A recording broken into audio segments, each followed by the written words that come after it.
This video is brought to you in association with the family book of Word of the Day, for a year, every year, forever. A book by Johnny Pearce, myself, and a book designed to expand your vocabulary so that you sound awesome with lots of very big words. An interesting book with some irreverent commentary or etymological, the word history of the words, or interesting facts about the words. Anyway, it's a cracking book. Please go to a reputable bookseller and order yourself a copy. Welcome to another counter-apologetic segment, Pearced Off, with Jonathan M.S. Pearce. This week I will be talking about evidence and how much evidence makes sense in the context of believing in Jesus and or God. I'm lifting these questions that I'm going to be asking in a minute from my book, The Little Book of Unholy Questions, which was a set of 501 questions asked directly to God as a kind of cumulative case against God. Now, the inspiration for these questions was an interview with Gary Habermas on the Infidel Guy show that I heard 3 or 4 years ago now, I think. It struck me as quite interesting, this idea as to whether evidence or enough evidence to allow one to believe is in fact twisting one's arm to believe. You're provided enough evidence such that belief is undeniable in God, and therefore it sort of skirts around the issue of free will and the notion of evidence itself. What is evidence and what is faith? Perhaps if I ask these questions first, you'll better understand what I'm trying to get at. So I'll just rush straight in. Question 50. Quite often people ask why you, that's God, don't give some really explicit big piece of evidence so that no one can have doubt that you exist. For example, you could put a cross on the moon. This would mean that everyone would be saved through union with God, universal salvation, and no one would have to go to hell. Obviously I'm being simplistic here, because everyone would know you existed and would believe. Theists respond that this would mean that people would be having their arms twisted to believe in you, that there would be no free will in the act of believing. Everyone would have sufficient evidence. However, take Mark, a believer, who believes with just a normal amount of evidence. He has sufficient evidence to believe. Why is it that Mark is not seen as having his arm twisted, as seen as having free will, since he has a level of evidence that is sufficient to bend his will? And to follow, question 51. Someone, let's call them Jill, would believe in God with less evidence than Mark. And someone could believe with just a little bit less than that, or might need a little bit more. This evidence is again sufficient for Jill and for each other person. Is it true that the amount of evidence that you have given to the world is arbitrary, considering different people have access to different amounts and have different levels of believability? And question 52, following on from this level of evidence that has been given. Given, for example, that you have provided just enough evidence so that Mark believes, and more than enough for Jill, it follows that anyone requiring more evidence than Mark will not have enough evidence to believe. And knowing that you could give enough evidence so that everyone could believe, thus achieving universal salvation, you have chosen not to. Thus, is it not true that you want there to be non-believers or condemned people?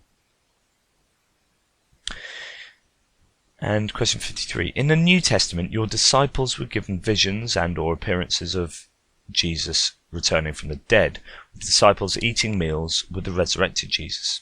However, most of us now are not shown such luxury and evidence. Why is it that the level of evidence is not uniform across humanity and history, with some people receiving much more evidence than others for your existence? So these questions are seemingly confusing, but offer a veritable conundrum to the believer. There is an illusion from an individual's point of view that they have freely chosen to believe in God based on the amount of evidence that they have received. This is sufficient reason for them. In Mark's case, let's call it arbitrarily 58%. He thinks he has used his free will, but the truth is that percentage is sufficient for him to believe. Jill believes with, say, only 39%. Then when someone asks Mark, why doesn't God show himself by putting a cross on the moon, let's call that 90%, he answers, because then that will be twisting your arm and not allowing you to freely choose God. However, the fallacy here is that this is exactly what is happening to Mark in comparison to Jill. Whatever evidence Mark has received compared to Jill is effectively equivalent to a cross on the moon for someone else. The moral of the story is that evidence is seen as twisting someone's arm whenever it is more evidence than you have received. It is an entirely subjective problem that does not appear to be easily resolved. So what I'm saying here is that it does seem a little bit odd that when you ask why doesn't God put a cross on the moon in order to, give enough evidence for people to believe, people will answer, well, that's like twisting their arm. That you're not giving them free will, you're giving them so much evidence that they can but believe. But actually this is what's happening in every single case of people believing. They have enough evidence that they believe. Again, we might return to the idea of doxastic voluntarism that we talked about, several weeks back. The idea that you don't choose to believe. You don't suddenly go, well, I could choose that the moon is made of cheese. Okay, I believe the moon is made of cheese. You don't do that. You weigh up the evidence, and your choice of belief, or your belief, follows from that. So let's look at this from the point of view of God and God providing evidence for belief. Now, obviously, going way back to the time of the disciples, when you had doubting Thomas that said, I need to put my fingers in and touch Jesus, he was given a supremely large amount of evidence. I mean, that's even greater than a cross on the moon. And yet someone else living in the Amazonian rainforest before the time of the Bible is given no evidence, and then everyone else somewhere in between. And yet, we are condemned for not believing when we don't deem there being enough evidence, and sent to heaven when we do believe. So really, just some questions there for the team back in the studio to discuss, to chew over. Sort of what is evidence? Do we have a choice in believing? And I know that's been discussed before, but perhaps to think from God's point of view, because at the end of the day, God has to be supremely fair. Fair is a moral dimension. Fairness is a moral dimension. So therefore, God is perfectly fair, surely. If he's perfectly fair, then how come there are so many different levels of evidence and different believability? Some people are gullible. Some people take an awful lot of evidence to believe in something. So you have these varying levels of believability, varying levels of evidence. It seems like it's all rather arbitrary, and yet to someone who has a lot of evidence, that is like having a cross on a moon in comparison to someone who's very gullible. So there are lots of things to talk about here, and I hope there is something for the rest of you to get your teeth into. Thank you for listening to Pearced Off. My name is Jonathan M.S. Pearce. Please check out my blog at www.skepticinc.com/tippling.